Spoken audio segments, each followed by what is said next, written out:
This afternoon, smoke can be seen east of the valley due to a wildfire burning in the Superstition Wilderness. It's called the Siphon Fire, burning in remote terrain northeast of Apache Junction. That fire, estimated to be about 60 to 80 acres, no containment on it. Officials say that people can expect to see smoke and flames, but the fire is not threatening any homes or structures. There are no closures in place either.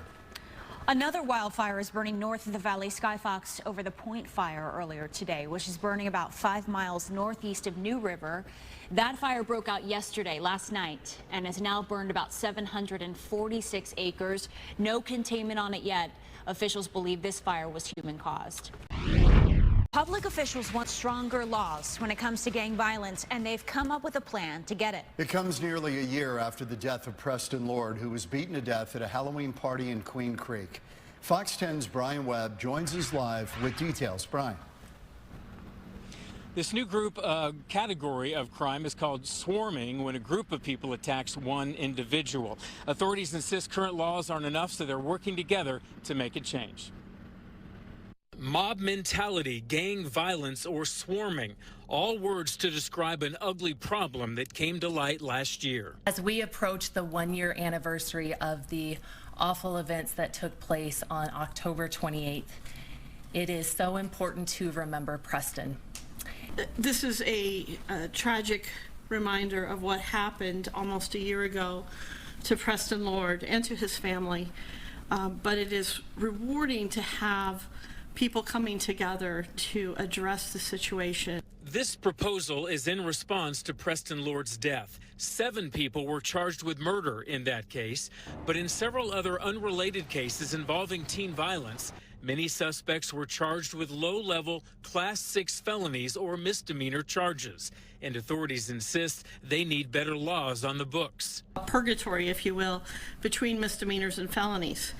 And that simply does not speak to the seriousness of these crimes. The loss of Preston Lord at the hands of a brutal teenage mob.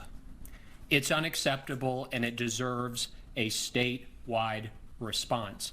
A new swarming law could be used anytime people team up to beat up an individual, and charges could jump to a Class 4 felony along with much harsher penalties. That if you commit an assault and are aided by 2 or more accomplices, the charge would be a Class 4 felony.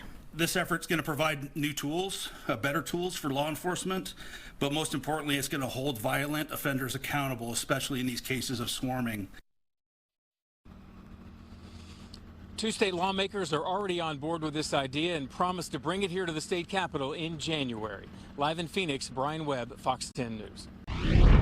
Governor Katie Hobbs says a decision in California could affect gas prices here in Arizona. It's why she co-authored a letter to California Governor Gavin Newsom asking he kill a bill that would cut the supply of gasoline. Fox 10's Ashley Rodriguez is live with more details on this. Ashley.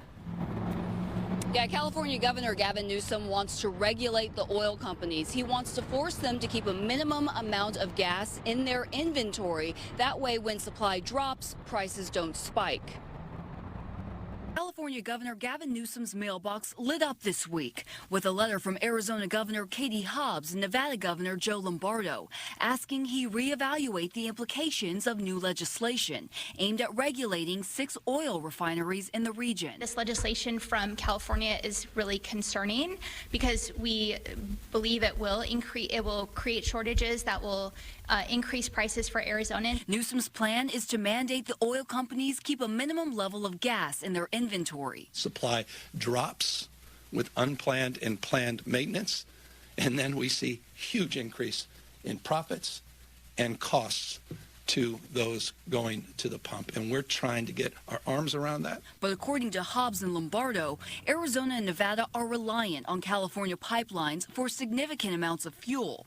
They believe the new rules would keep more gas in California, creating gas shortages in the Sun Belt, potential refinery shutdowns, and higher costs for consumers. By mandating those inventory reserves, that could really threaten and decrease supplies coming into Arizona.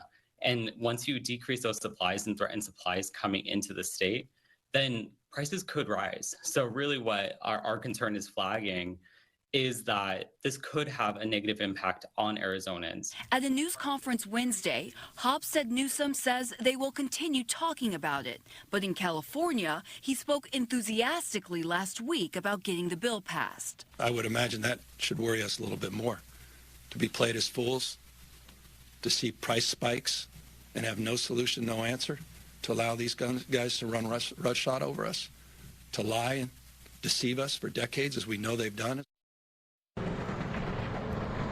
So Hobbs and Lombardo ended their letter by asking that Newsom delay the legislation, delay the regulation, and allow Nevada and Arizona into the conversation because they, too, want to keep their fuel prices low. We'll let you know what happens next. We'll send it back to you in the studio.